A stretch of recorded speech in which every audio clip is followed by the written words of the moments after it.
میں آفس میں اکیلی تھی اور میرا باس میرے قریب آیا. میرے کندھے کو ہلکے ہلکے مسلتے ہوئے مجھے گھورے جا رہا تھا. میں جھٹکے سے اس کی طرف دیکھی تو اس نے مجھ پر غصہ کیا. اس کی آنکھیں ایک دم سے لال ہو گئی تھی. میں اس کے غصے کو دیکھ کر وہیں پہ وہی ساخت ہو گئی. اب میں کچھ بھی حرکت نہیں کر رہی تھی بلکہ اپنے کمر میں اس کے چلتے ہوئے انگلیوں کو محسوس کر رہی تھی. اور سامنے جو لوگ کھڑے تھے وہ مجھے گھورتے جا رہے تھے. اتنے میں ایک شخص سامنے آیا اور کہا, میاں اب کب کھیل شروع ہوگا؟ اور جو سامنے سب لوگ کھڑے تھے وہ اس کی باتوں کو سن کر ہنسنے لگے. آپ کو کیا اتنی جلدی ہے؟ تھوڑا آرام کیجئے, تھوڑا سا انتظار کیجئے, ابھی تو مووی شروع نہیں ہوا ہے اور آگے دیکھتے جائیے کہ کیا کیا ہونے والا ہے اس لڑکے کے ساتھ. بہت جلد ہی یہ کھیل آپ کے سامنے شروع ہو جائے گا. میں نے جھٹ سے اپنے باس سے پوچھا کہ آپ کس کھیل کے بارے میں بات کر رہی ہیں؟ تو وہ میری گردن میں ہاتھ ڈالتے ہوئے کہنے لگا کہ تمہیں بھی اس وقت ہی بتایا جائے گا جب کھیل شروع ہوگا.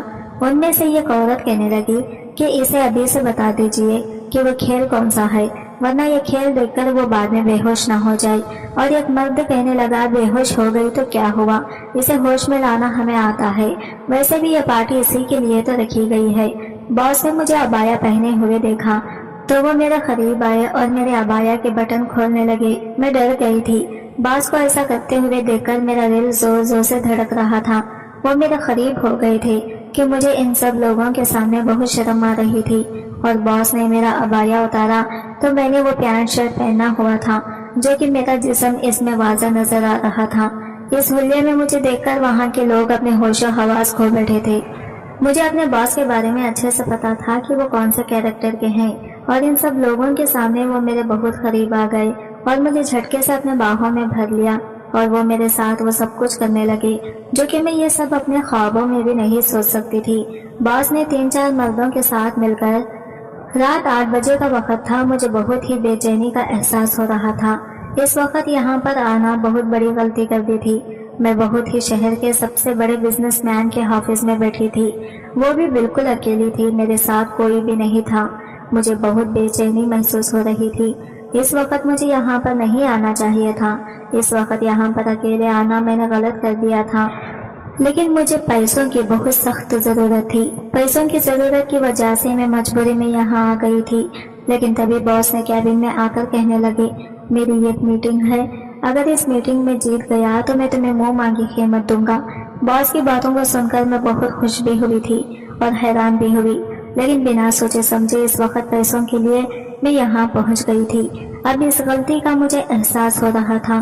دوپہر کے وقت انہوں نے مجھ سے کہا کہ کالے رنگ کا لباس پہن کر آنا, تم کالے رنگ کے ڈریس میں بہت اچھی لگتی ہو.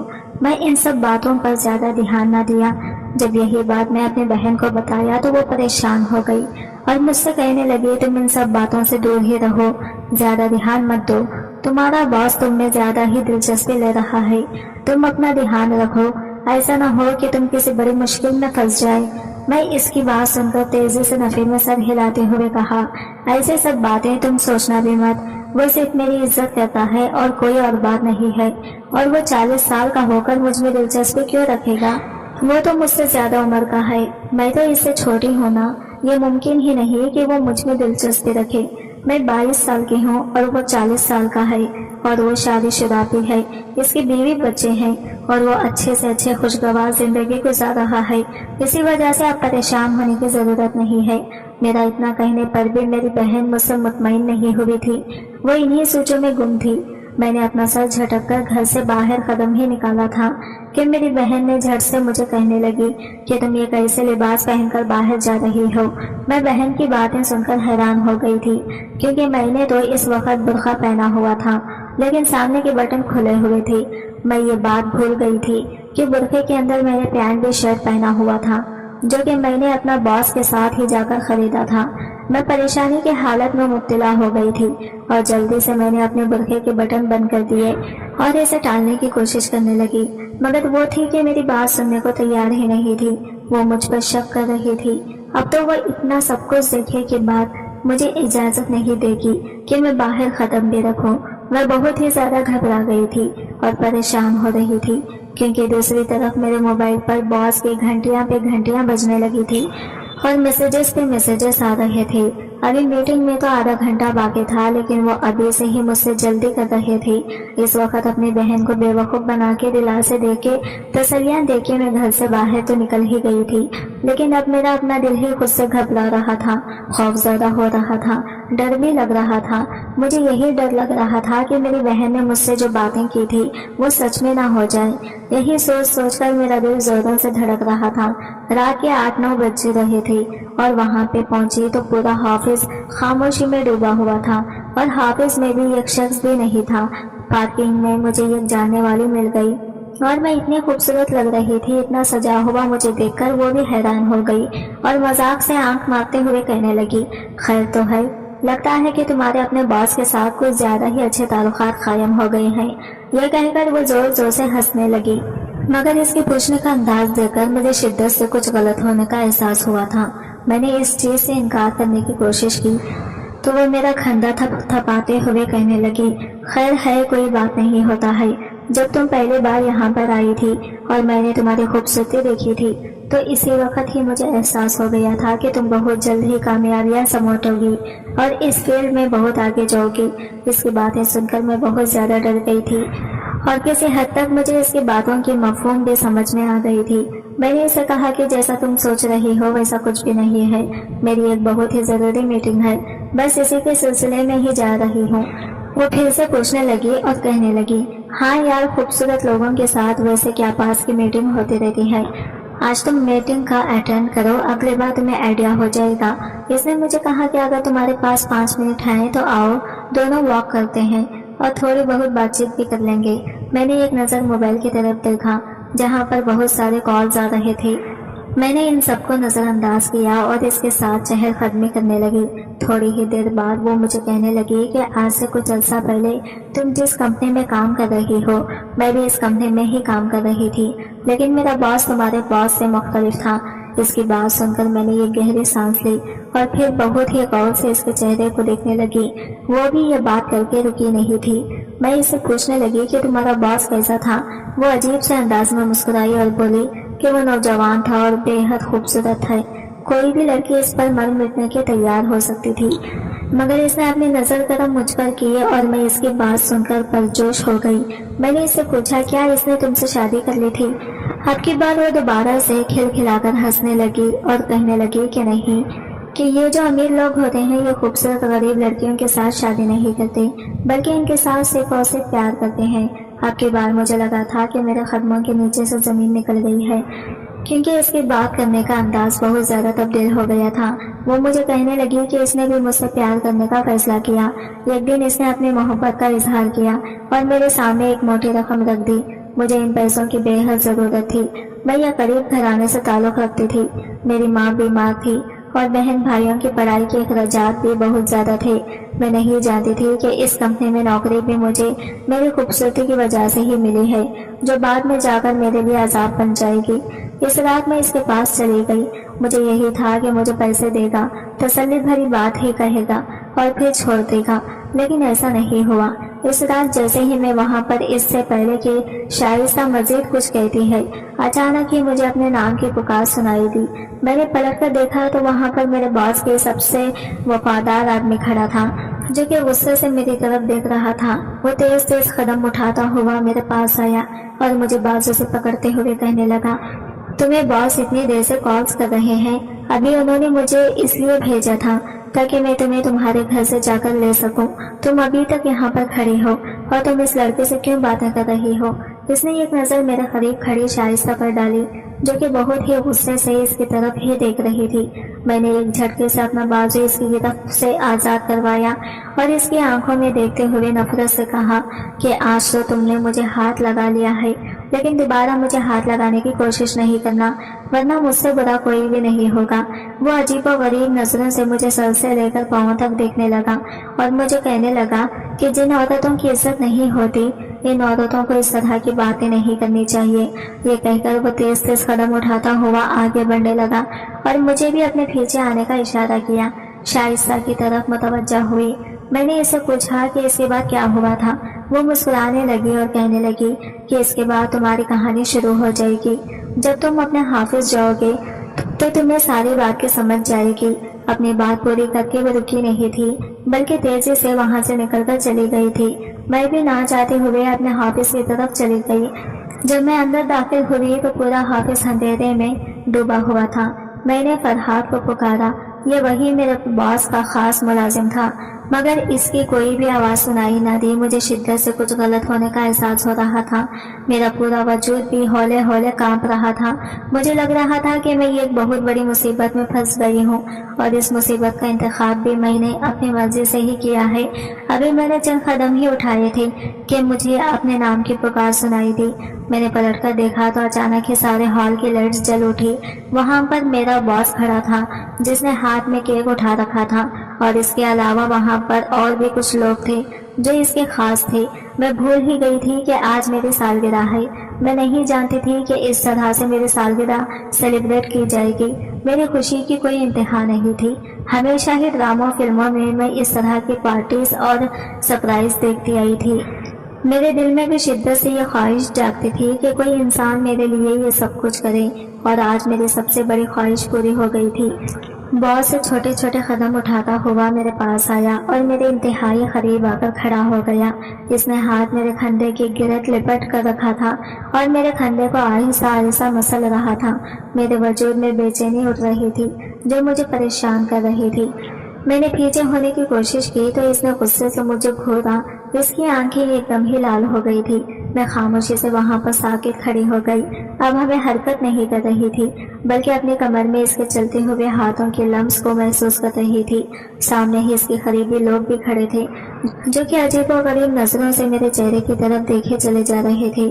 اچانک ہی ان میں سے ایک صاحب میرے باس سے مخاطب ہوتے ہوئے کہنے لگا، میاں صاحب ذرا بتائیے تو کہ کب اصل کھیل شروع ہوگا۔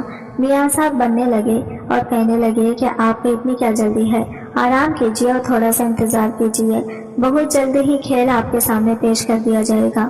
میں نے اپنے باس سے پوچھا کہ آپ کسی کھیل کی بات کر رہے ہیں، تو وہ میری چھوٹی سی ناک کھینچتے ہوئے کہنے لگے کہ تمہیں بھی اسی وقت ہی بتایا جائے گا جب کھیل شروع ہوگا۔ ان میں سے کھڑی ایک عورت کہنے لگی کہ اس کو ابھی بتا دیجیے، کہیں ایسا نہ ہو کہ بعد میں یہ بے ہوش ہو جائے۔ اس کے پیچھے کھڑا مرد جلدی سے کہنے لگا کہ اگر بے ہوش ہو گئی تو کیا ہوا، ہم اسے ہوش میں لے آئیں گے، ویسے بھی ساری پارٹی اس کے لیے ہی تو رکھی گئی تھی۔ باس نے جب مجھے عبایا پہنے ہوئے دیکھا تو وہ بٹن کھولنے لگے۔ میں یہ سب دیکھ کر بہت زیادہ پریشان ہو گئی۔ وہاں پر اور بھی بہت سارے لوگ جمع تھے۔ میرے چہرے کو دیکھ کر وہ لوگ مسکرانے لگے اور کہنے لگے، ارے ڈرنے کی ضرورت نہیں ہے اور نہ ہی گھبرانے کی ضرورت ہے، ہمیں تم اپنا ہی سمجھو۔ میں بہت زیادہ پریشان ہو گئی تھی۔ باس نے مجھے عبایا اتارنے کے لیے کہا۔ میں نے ان کے کہنے پر نہ چاہتے ہوئے بھی وہ اتار دیا۔ اب میں ایک پینٹ شرٹ میں ملوث تھی۔ مجھے بہت ہی شرم محسوس ہو رہی تھی۔ جب میں گھر سے یہ پہن کر نکل رہی تھی تو ایک نظر میں نے خود کو شیشے میں دیکھا تھا۔ خود کو دیکھ کر گھر میں خود ہی شرما گئی تھی۔ میرے جسم کے نشیب و خبیث عیاں ہو رہے تھے۔ اگر کوئی بھی انسان مجھے دیکھ لیتا تو اپنے خوش و حواس کھو بیٹھتا۔ مجھے اپنے باس کے بارے میں بہت اچھے طریقے سے پتا تھا کہ وہ لڑکیاں کے معاملے میں بہت ہی کمزور دل کا مالک ہے اور بہت جلد ہی وہ لڑکیوں پر لٹو ہو جاتا ہے۔ وہ میرا ہاتھ پکڑنے لگا اور میرے ہاتھ کو آہستہ آہستہ مسلنے لگا۔ اس کی یہ ساری چیزیں میرے جسم کو بے چین کر رہی تھی۔ آج سے پہلے کبھی بھی کوئی مرد میرے قریب نہیں آیا تھا۔ ہاتھ لگانا تو دور کی بات، میں نے کبھی بھی کسی کی آنکھوں میں نہیں دیکھا تھا، کیونکہ میں اپنے دل کی کیفیت کے بارے میں بہت اچھی طرح سے آشنا تھی۔ مجھ میں گرمی حد سے زیادہ تھی اور مردوں کو دیکھ کر ہی میری حالت خراب ہونا شروع ہو جاتی تھی۔ ابھی تو ایک طاقتور مرد میرے انتہائی قریب کھڑا تھا۔ مجھے خود سے خوف محسوس ہو رہا تھا کہ کہیں ایسا نہ ہو میں اپنے آپ پر قابو نہ ہی رکھ پاؤں اور کچھ ایسا ہو جائے کہ جس پر میں ساری زندگی پچھتاتی رہوں۔ مگر میں نہیں جانتی تھی کہ کچھ بہت برا ہونے جا رہا ہے۔ اگر اس کے بارے میں مجھے پہلے ہی پتا چل جاتا تو شاید میں مر جانا پسند کرتی، لیکن یہاں پر کبھی بھی نہ آتی۔ یہ سب کرنے کے بعد